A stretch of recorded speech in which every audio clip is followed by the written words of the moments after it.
Every great story begins in silence right before the storm breaks. When hope seems small and darkness feels endless, that's when something divine begins to move. Because sometimes, the greatest light is born in the deepest night. The world was restless. The streets of Jerusalem were heavy with tension, fear, and whispers of change. Every soul seemed to carry a question. Is he truly the one? The Roman soldiers walked the markets with cold eyes, watching every crowd that gathered, every prayer that lingered too long. The people waited for a king with a sword, but what they found was a man with a heart that carried peace stronger than any army. He spoke softly, but his words shook the earth. He didn't command thrones, he touched hearts. And yet, even as his followers grew, so did the danger.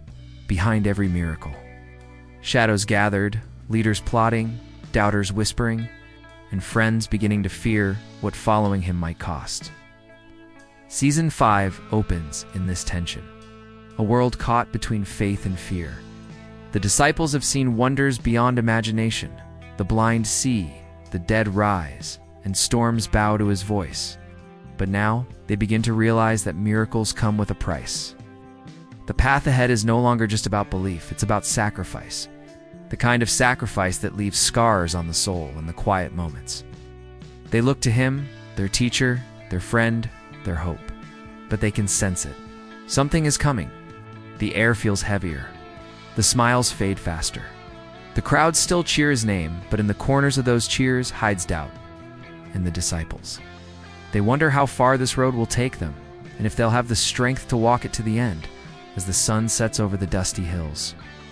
He stands alone for a moment, watching the horizon. His face is calm, but his eyes hold the weight of what's to come. He knows the storm is near.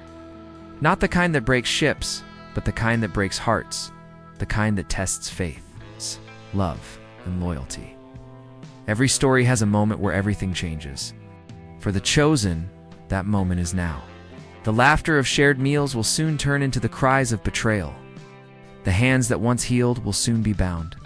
The followers, who once stood proudly beside him, will have to face their deepest fears and decide whether their faith can survive the darkness.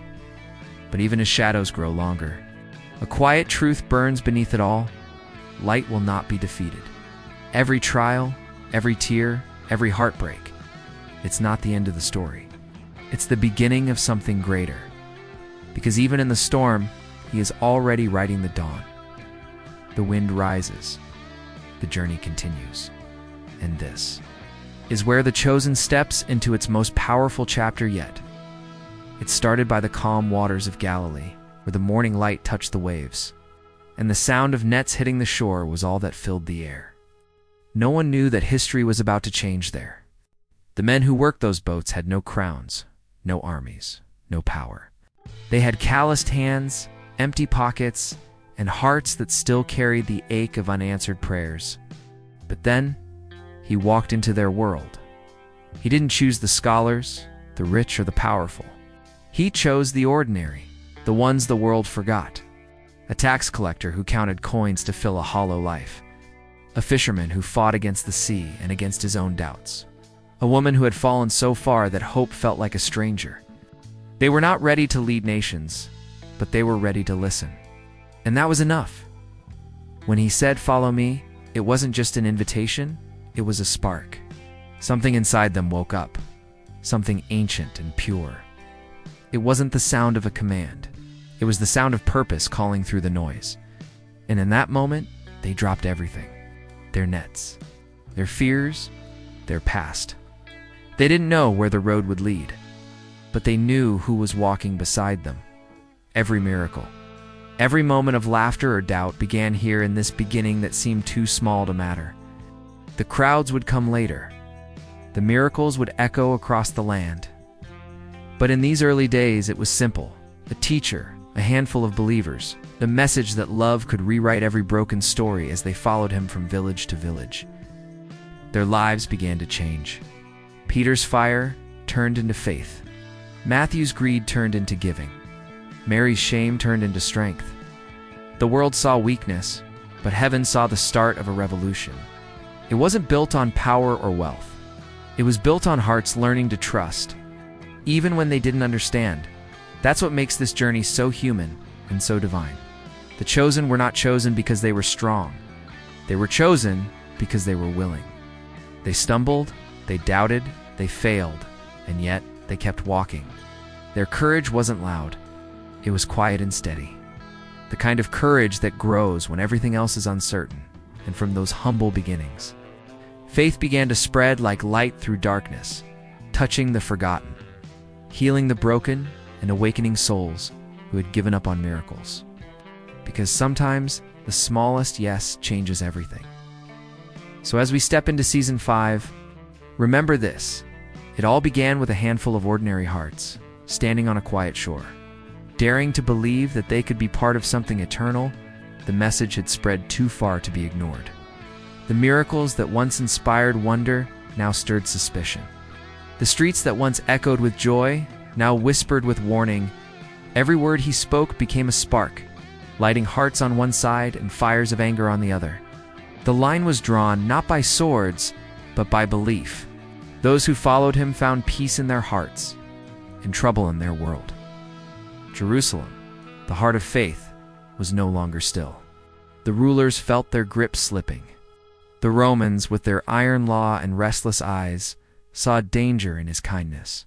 They feared rebellion, not realizing he came not to rule by power, but by love. The priests, dressed in pride and tradition, couldn't bear the sight of crowds who no longer bowed to their control. The very truth they had waited for now stood before them, and they couldn't see it. The disciples walked through these divided streets, feeling the weight of every stare. Some nights, they argued among themselves, trying to make sense of the growing tension. How could something so pure cause so much conflict? Peter's fire burned with confusion. Matthew's logic could not explain it. Mary's heart felt the pain before anyone else spoke it.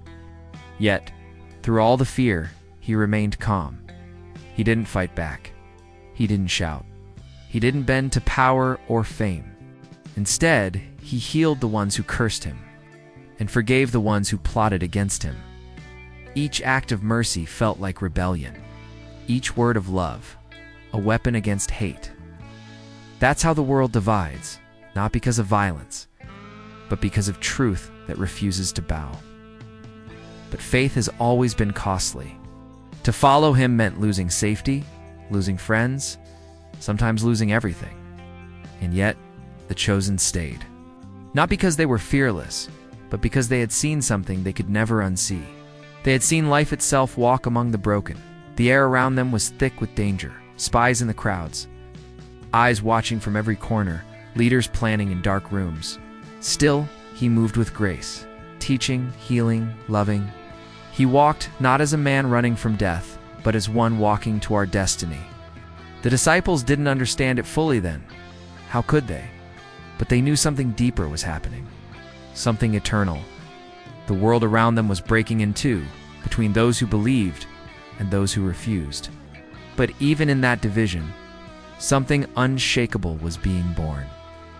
A faith that no empire could crush, a love that no fear could silence, a truth that would outlast every kingdom that tried to bury it. Because when the world divides, heaven begins to build. And in that fracture, in the noise, the conflict, the fear, the story of the chosen found its strength. For in the end, what breaks the world is also what saves it. They had walked with him through storms and through crowds that reached out like waves. They had seen the blind see, the broken dance, and the hopeless breathe again. But now their greatest test was not the world outside, it was the world within. Peter, once loud and brave, began to tremble at the thought of losing him. The man who walked on water now struggled to stand in faith. The sea had been easier to face than the silence of doubt. Every step with the teacher showed him how fragile courage could be.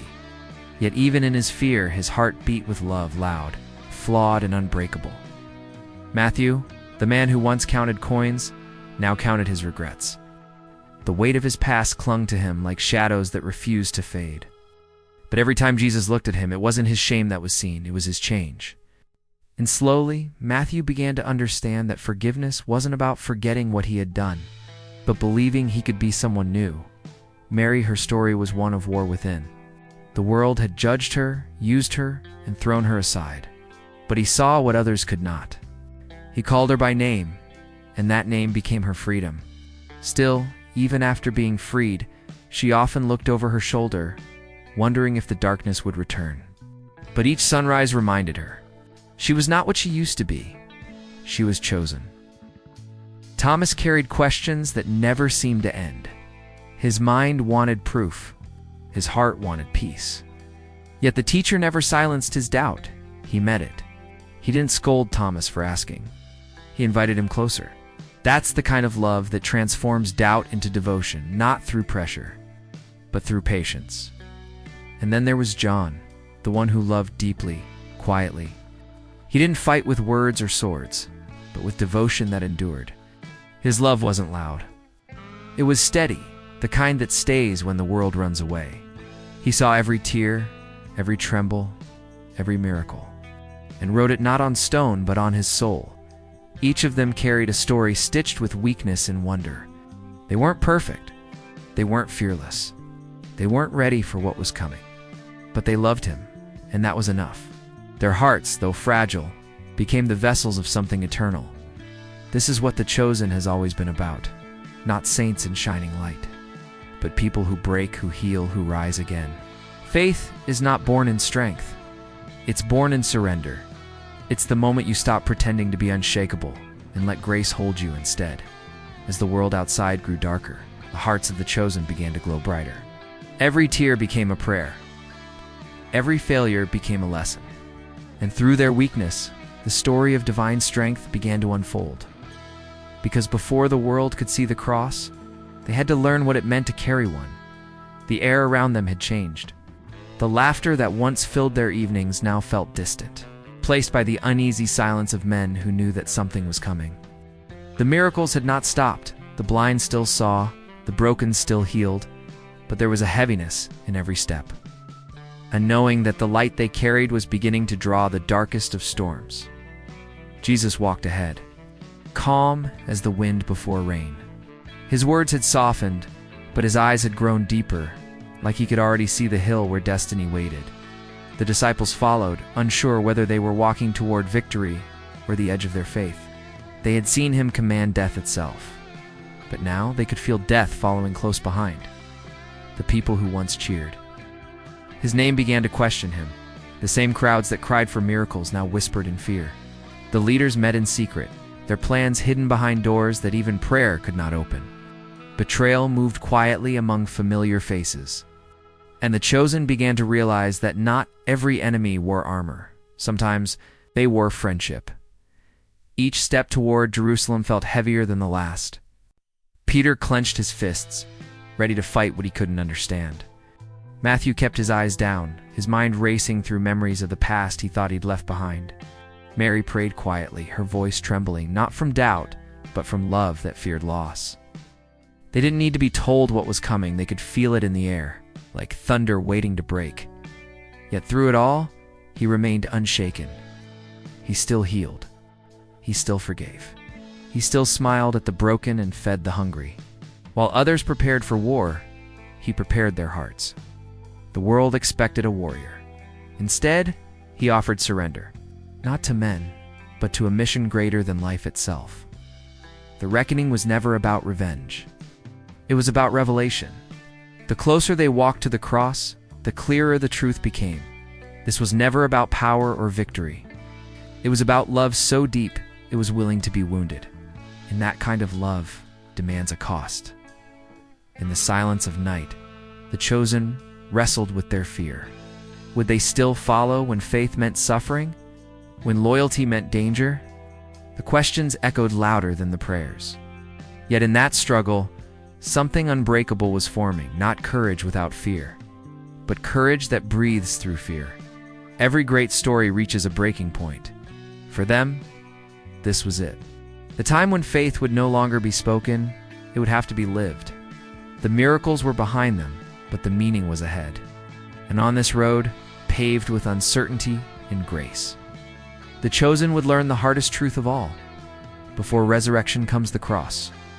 The dawn was coming, but not before the darkest night.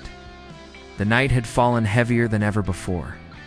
The laughter that once echoed around the fire was gone, replaced by silence, thick with fear and memory. Each of them carried a different pain, but it all led back to him, the teacher, the friend, the one who had shown them a love they never thought they could deserve. Peter stared into the fire, its glow reflecting in eyes that carried too much guilt. His voice had once shaken crowds, but now it trembled in shame. The echo of his denial still haunted him, 3 words spoken to survive, but heavy enough to crush his soul. Yet even in that darkness, a whisper of grace remained. Because he remembered his eyes, not angry, but kind. Not disappointed, but full of love that saw beyond the failure. Mary wept quietly, not because she had lost hope, but because she had loved deeply. Her tears were not weakness. They were worshipped. Every drop carried gratitude for the one who called her worthy when no one else would. Her love didn't end at the cross. It only changed form. John stood near, the youngest but perhaps the strongest, not in body, but in spirit. He didn't speak much. He didn't need to. He had stayed, even when the others ran. Love had anchored him there, beneath a sky that felt like it was breaking apart. He had seen the teacher's pain, heard his final words, and felt the silence that followed. And yet, even in that silence, he believed the chosen were scattered, wounded, and afraid. Everything they thought they understood had been taken from them. The promise of a kingdom now felt like a dream slipping away. But somewhere deep within the cracks of their grief, something began to bloom, something small, but unstoppable. It was the memory of his voice. Do not be afraid. The memory of his touch. Your faith has made you whole. The memory of his smile. Blessed are those who believe. He realized that even in his absence, he was still there. Not in sight, but in spirit. Not in form, but in flame. He had not left them with answers. He had left them with a mission to love, to forgive, to continue. The heart of the chosen wasn't found in miracles or power. It was found in their choice to keep believing when the world said it was over, and in that choice the world began to change. Their fear turned into courage, their pain into purpose. What looked like the end became the beginning of something eternal. Because the true heart of the chosen has never been about perfection. It's about love that refuses to die. Love that stays, that forgives, that rises again. The kind of love that outlasts crosses, tombs, and time itself. Even in silence, that heart beats still, echoing through generations, whispering the same truth. Faith does not end in loss. It begins there. The world held its breath. The tomb was sealed, the sky was still, and hope seemed buried with him. The disciples had hidden away, their faith trembling like a flame caught in the wind. Everything they had given their lives for now looked lost. The teacher was gone. The promise was broken. The silence was louder than any storm. But then, the impossible. A stone rolled. A voice spoke. A heart that had stopped began to beat again. And in that single heartbeat, the world changed forever. The dawn broke, not just over the earth, but over every soul that had ever known despair. Light spilled into the places where darkness thought it had one. Death had been certain, until love rewrote the ending. The same hands that bore the scars now reached out in peace. The same voice that calmed the sea now whispered, "I am here." When the chosen saw him again, they didn't understand everything. They didn't need to. All they knew was that love had outlived the grave. Their tears became laughter. Their fear became fire. The message they once whispered in fear now became a cry that echoed across nations: "He lives." This was not just a return.